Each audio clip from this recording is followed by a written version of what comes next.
CM Revanth రెడ్డిని రోహిత్ వేముల తల్లి అయిన రాధికా వేముల కలిశారు. తన కొడుకు ఆత్మహత్యకు పాల్పడేందుకు కారణమైన నిందితుడికి చట్టపరంగా శిక్ష పడేలా చూడాలని ఆమె అభ్యర్థించారు. ఈ మేరకు ఓ వినతి పత్రాన్ని అందజేశారు. దీనిపై స్పందించిన రేవంత్ రెడ్డి కేసు పునర్విచారణ చేపట్టి న్యాయం జరిగేలా చూస్తామని హామీ ఇచ్చారు. సో ఈ రిపోర్ట్ అనేది మేము సవాల్ చేసినాము, సీఎం గారి దగ్గరికి కలిసినాము, వెళ్ళి దీన్ని మళ్ళీ రీఇన్వెస్టిగేషన్ చేయమని అడిగినాము, ఫెయిర్ అండ్ ట్రాన్స్పరెంట్ గా చేయమని అడిగినాము. ఇంకా కూడా పిల్లల పైన యాక్చువల్గా ఈ రిపోర్ట్ లో ఎక్కడ కూడా రోహిత్ వేముల క్యాస్ట్ గురించి తప్ప ఇంకా దేని గురించి లేదు. కేవలం ఆ క్యాస్ట్ ఒకటి పట్టుకొని అది లేదని చెప్తా ఉన్నారు. మేము ఎస్సీ మాలా కులానికి చెందిన వాళ్ళము. అది అవునా కాదా అనేది గుంటూరు డిస్ట్రిక్ట్ కలెక్టర్ గారు ఇవ్వాలి. ఇంతవరకు ఆ రిపోర్ట్ మాకు ఇవ్వలేదు. ఇంతవరకు మాకు కూడా ఇవ్వకుండా పోలీసుకి ఎట్లా ఫైల్ చేస్తారు మేము కాదు అని. అది తప్పు. అది మేము సీఎం దృష్టికి తీసుకుపోయినాము. ఆయన మళ్ళీ రీఎంక్వైరీ చేపిస్తా అని చెప్పినారు, ప్రామిస్ చేసినారు. మేము సీఎం రేవంత్ రెడ్డి గారి మీద, కాంగ్రెస్ పార్టీ మీద నమ్మకంతో ఉన్నాము. మంచిగా చేస్తా అని చెప్పి మాకు కావాల్సింది కూడా అదే. మేమేమీ ఫేవర్ కావట్లేదు సీఎం గారిని. ఫెయిర్ ఎంక్వైరీ చేయమని చెప్పి అడిగినాము. ఫేవర్ గా మేము అడగలేదు.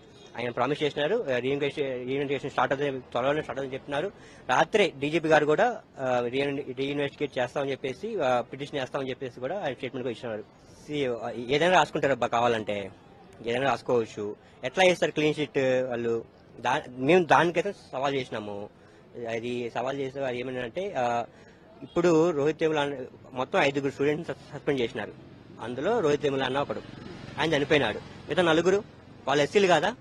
వాళ్ళ నుంచి కూడా ఎంక్వైరీ చేయాలి కదా. మరి వాళ్ళు ఎందుకు సస్పెండ్ చేసినారు, ఎందుకు బాయ్కాట్ చేసినారు, ఎంక్వైరీ చేయగలరు. అవన్నీ చేయకుండా రోహిత్ వేములగా ఈ కులం కాదని చెప్పడానికి అసలు పోలీసులకు ఏ అధికారం ఉంది? అసలు పోలీసులు ఏం చేయాలి? ఎట్లా చనిపోయినాడు, ఎందుకు సూసైడ్ చేసుకున్నాడు, ఇది ఎంక్వైరీ చేసి ఇన్వెస్టిగేషన్ చేయాలి పోలీసులు.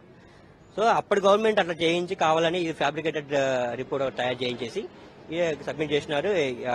కొత్తగా వచ్చిన ఏసీపీ వచ్చిన 2-3 రోజుల్లోనే సబ్మిట్ చేయడం జరిగింది కోర్టుకి. 2 నెలల తర్వాత బయటకు వచ్చింది. మాకు ఇప్పుడు వచ్చింది బయటకు. మాకు ఎప్పుడో మార్చిలో చేసి ఇప్పుడు బయటపడింది. అది మేము దాన్ని సవాల్ చేసినాము. సీఎం గారిని ఆ తర్వాత మాకు ఎంక్వైరీ జరగలేదు.